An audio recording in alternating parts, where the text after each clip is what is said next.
Let's head back to the voicemail of Truth and Reason.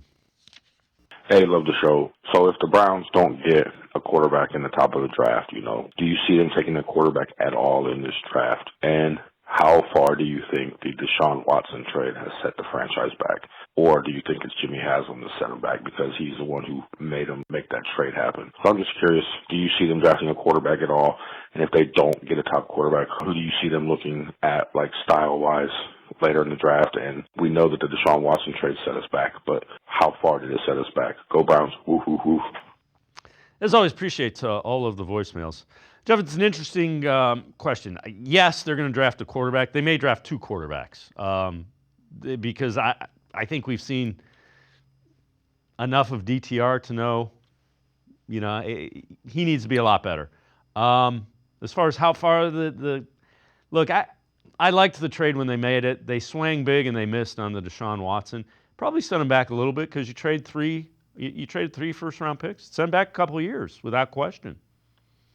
Oh, there's, no question of that. You know what I'm saying? We also keep in mind, though, maybe there's a really good chance one of those picks obviously would have been a quarterback, which you have, certainly a thought process. That's the way it would have went. And which, maybe if you never made that move, maybe you wouldn't be in the position you are in now, certainly.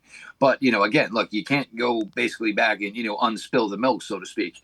So you look at it and look, you're in a position right now. And this is the thing where I think it was really important for the Browns to get into this top three of this draft position. Because you look at Shedeur Sanders, you look at Cam Ward. I don't know if either of these guys are ones I would want to trade up for. I think it's a lot more palatable if, you are there and you can just take them. There's going to be teams that are going to have conversations, and whether or not, Sanders or Ward pan out, it's one thing to take them when they fell to you. It's another thing, like the Browns did, make that gamble for the guy and then him turn out to not be the guy. I agree that the Browns absolutely should draft a quarterback. It's going to be weird this year. Last year, look, it really worked out well for the quarterbacks. They all went high. And, other than J.J. McCarthy, who we did not get to see play, everything looked pretty good for everybody else as far as, the decisions they made. Now, the problem you have is when you're going to have a weak quarterback class, you are now going to have quarterbacks who are probably going to get overdrafted. Now, with that, now more pressure goes on the young guys. Certainly anybody that's going to come to Cleveland, the pressure is going to be very high on them. That is certainly why you are going to need a veteran in place, if not two veterans. And, however Deshaun works into all of this equation. Me, I kind of like Jackson Dart from Ole Miss. I like a guy, he can just throw it all over the field. Certainly needs to be more disciplined. He did not end well at Ole Miss. With some turnovers, but, I just like the overall game. He's still very, very young, which maybe says I bring him in here and my thoughts and expectations are to hopefully not play him as a rookie.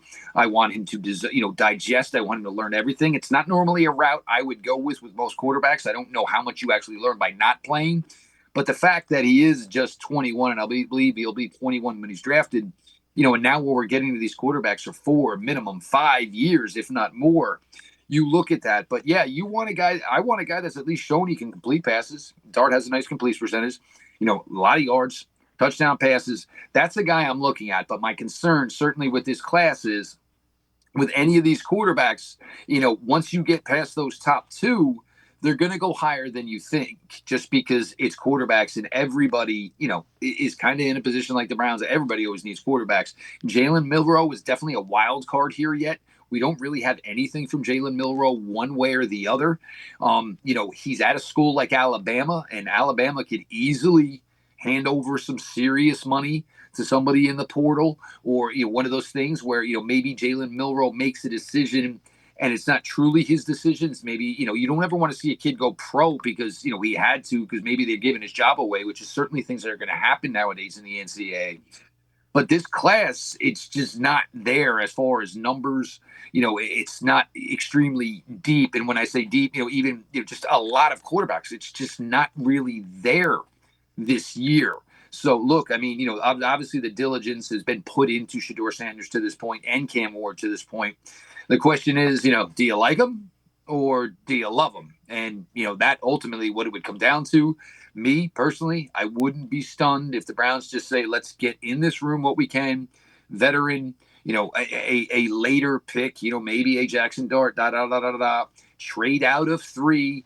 And, because the Browns always love to have their assets and say, look, we think the 26th class will be a lot more promising. Maybe we'll hedge our bets and see where we are come 2026.